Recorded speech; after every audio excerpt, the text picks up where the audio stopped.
दोस्तों, संयुक्त राष्ट्र सुरक्षा परिषद का स्थायी सदस्य बनने और वीटो पावर प्राप्त करने की भारत की यात्रा ने एक महत्वपूर्ण विकास हासिल कर लिया है। इस विकास ने न केवल भारत की वैश्विक स्थिति को ऊंचा किया है, बल्कि भू राजनीतिक परिदृश्य को भी बदल दिया है। संयुक्त राष्ट्र महासभा में भारत की बढ़ती ताकत और स्थायी सदस्यता को लेकर दुनिया के कई देश भारत के प्रशंसक बन चुके हैं। वे देश जो अब तक भारत का किसी न किसी रूप में विरोध कर रहे थे, अब भारत का समर्थन करने लगे हैं। इसकी मुख्य वजह यह है कि भारत की ताकत वैश्विक स्तर पर तेजी से बढ़ रही है और वह फिर से विश्व गुरु बनने की ओर अग्रसर है। संयुक्त राष्ट्र महासभा में भारत को अध्यक्ष बनाए जाने और संयुक्त राष्ट्र में वीटो पावर के लिए बिल पास होने के साथ ही 179 देशों का भारत को समर्थन मिलना इस बात का स्पष्ट संकेत है कि भारत की प्रतिष्ठा एक बार फिर से विश्व में ऊंचाइयों पर पहुंच रही है। हाल ही में पाकिस्तान के संयुक्त राष्ट्र दौरे से भी यह बात साफ हो गई है। एक दिन पहले चीन की अंतर्राष्ट्रीय स्तर पर भारी बेइज्जती हुई और अमेरिका में पाकिस्तान के प्रधानमंत्री शहबाज शरीफ का कोई सम्मान नहीं हुआ। अमेरिकी अधिकारियों ने उन्हें कोई खास तवज्जो नहीं दी। इससे दुनिया ने भारत का बढ़ता कद तो देखा ही, साथ ही पाकिस्तान की अंतर्राष्ट्रीय बेइज्जती भी सबके सामने आई। इसके बावजूद अब जो खबर आ रही है वह और भी बड़ी है। वह विषय जिसकी किसी ने कल्पना नहीं की थी, अब चर्चा का केंद्र बन चुका है। जी हाँ, संयुक्त राष्ट्र में पाकिस्तान हमेशा कश्मीर के मुद्दे पर भारत से टकराता आया है। संयुक्त राष्ट्र में जब भी भारत पर चर्चा होती है, पाकिस्तान हमेशा पीओके का मुद्दा उठाता रहा है। एक बार फिर उसने वही मुद्दा उठाया, लेकिन इस बार जो हुआ उसे सुनकर आप भी खुश हो जाएंगे। इस घटना के बाद पाकिस्तान के पैरों तले जमीन खिसक गई है, क्योंकि उसके सबसे करीबी दोस्त ने उसे ऐसा तगड़ा धोखा दिया है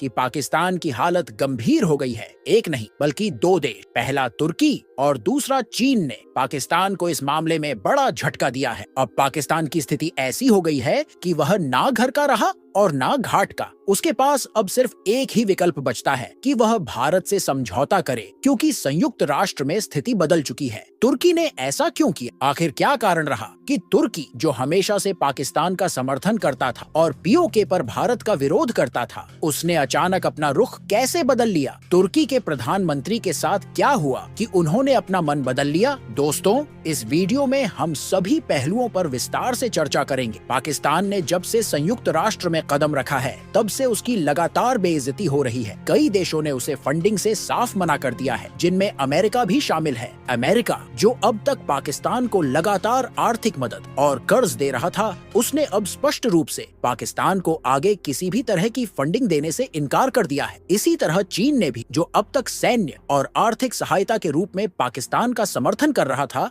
इस बार अपने हाथ खींच लिए हैं। लेकिन सबसे चौंकाने वाली खबर तुर्की से आई है, जिसने पाकिस्तान को सबसे कठिन समय में धोखा दिया है। तुर्की, जो हमेशा से पीओके और अन्य मुद्दों पर पाकिस्तान का समर्थन करता रहा है और संयुक्त राष्ट्र में भारत का विरोध करता रहा है, उसने अचानक से अपना रुख बदल लिया है। तुर्की के राष्ट्रपति एर्दोगान ने पाकिस्तान को ऐसा झटका दिया है जिसे पाकिस्तान शायद ही कभी भूल पाए। जब भी पाकिस्तान का मुद्दा उठता था, तुर्की हमेशा कश्मीर पर पाकिस्तान का पक्ष लेता था और भारत का विरोध करता था। लेकिन अब हालात बदल चुके हैं। यह पहली बार हुआ है कि संयुक्त राष्ट्र की जनरल असेंबली में तुर्की ने कश्मीर के मुद्दे पर कोई टिप्पणी नहीं की। तुर्की ने कश्मीर को सीधे तौर पर नजरअंदाज करते हुए कहा कि वह भारत की संप्रभुता पर कोई राय नहीं देना चाहता। तुर्की ने यह भी स्पष्ट किया कि उसे इस बात का अच्छी तरह से एहसास है कि भारत अपनी संप्रभुता को लेकर बेहद सजग है और यदि कोई इसे चुनौती देता है तो उसे इसके परिणाम भुगतने पड़ सकते हैं।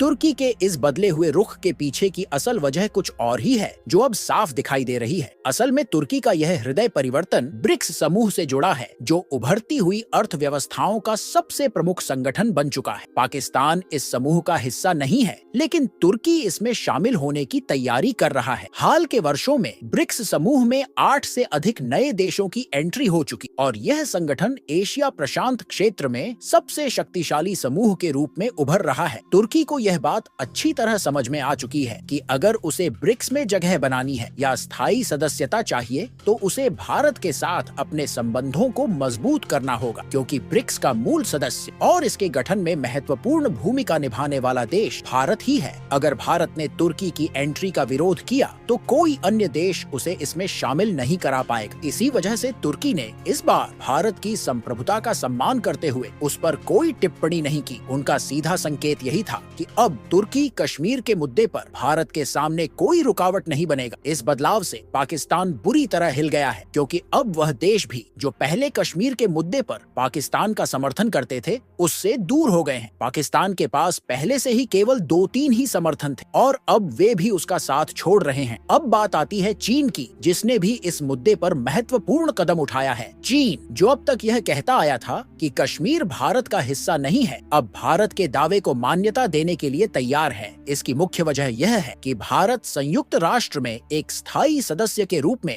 अपनी जगह बना रहा है और उसे अध्यक्षता भी सौंपी जा रही है। ऐसे में चीन को डर है कि भारत वीटो पावर में भी भविष्य में बड़े बदलाव ला सकता है, जिससे चीन की शक्ति प्रभावित हो सकती है। इस डर से चीन ने भारत को समर्थन देना शुरू कर दिया है। इसी बीच चीन ने क्वाड समूह पर भी हमला बोलते हुए उसे निशाना बनाया, लेकिन इसके जवाब में भारत ने जो प्रतिक्रिया दी है वह सुनकर आप भी खुशी से झूम उठेंगे। क्वाड एक ऐसा समूह है जो एशिया प्रशांत क्षेत्र में सबसे ज्यादा सक्रिय है, खासकर दक्षिण चीन सागर में, जो चीन से सटा हुआ समुद्री क्षेत्र है। इस समूह में अमेरिका, ऑस्ट्रेलिया, जापान और भारत प्रमुख सदस्य हैं और यह समूह चीन के विस्तारवादी कदमों का सामना करने के लिए एकजुट हुआ है। अब तक क्वाड समूह में केवल 4 देशों को शामिल किया गया है, लेकिन यह चारों देश दुनिया के आधे से अधिक हिस्से पर अपनी मजबूत उपस्थिति और महत्वपूर्ण भूमिका निभाते हैं। यह 4 देश अमेरिका, भारत, जापान और ऑस्ट्रेलिया दुनिया की सबसे बड़ी शक्ति में शामिल है और इनके गठजोड़ से बना यह समूह अंतर्राष्ट्रीय स्तर पर अत्यधिक प्रभावशाली है। इसी कारण चीन बुरी तरह परेशान हो चुका है। चीन ने खुले तौर पर कहा है कि क्वाड समूह की जिस तरह से बैठकें हो रही हैं और उनकी गतिविधियां बढ़ रही हैं, यह उसके लिए बिल्कुल भी अनुकूल नहीं है। चीन इस तथ्य को अच्छी तरह समझता है कि अगर वह अब दक्षिण चीन सागर में किसी भी तरह का हस्तक्षेप करने की कोशिश करता है, तो क्वाड समूह उसकी हरकतों का माकूल जवाब देने के लिए पूरी तरह से तैयार है। अमेरिका ने अपनी सैन्य शक्ति को और साजो सामान को अब दक्षिण चीन सागर में तैनात करना शुरू कर दिया है और यह क्वाड के माध्यम से हो रहा है। यह पहली बार है जब क्वाड समूह इतनी तीव्रता से सक्रिय हुआ है। क्वाड के देश, जिनमें भारत भी शामिल है, अमेरिका ने अपने सबसे शक्तिशाली हथियारों का जखीरा जापान और ऑस्ट्रेलिया के उन रणनीतिक इलाकों में तैनात करना शुरू कर दिया है जो सीधे दक्षिण चीन सागर से जुड़े हुए हैं। इससे चीन की विस्तारवादी रणनीतियों पर पूरी तरह से अंकुश लग गया है। भारत भी क्वाड के माध्यम से अपनी रक्षा शक्ति को और अधिक सुदृढ़ कर रहा है। अब बात आती है संयुक्त राष्ट्र की। भारत के वीटो पावर प्राप्त करने के बाद से चीन की स्थिति भी कमजोर हो गई है, क्योंकि अब संयुक्त राष्ट्र में कोई भी प्रस्ताव लाने से पहले चीन को भारत के समर्थन की आवश्यकता पड़ेगी। भारत के पास वीटो पावर आने से भारत की ताकत बढ़ गई है और चीन को अब भारत के साथ चलने में ही अपनी भलाई नजर आ रही है। अगर आपको यह वीडियो पसंद आई हो तो इसे लाइक करें, शेयर करें और हमारे चैनल को सब्सक्राइब करना न भूलें। और हाँ, कमेंट में आई लव माई इंडिया लिखना न भूलें। धन्यवाद।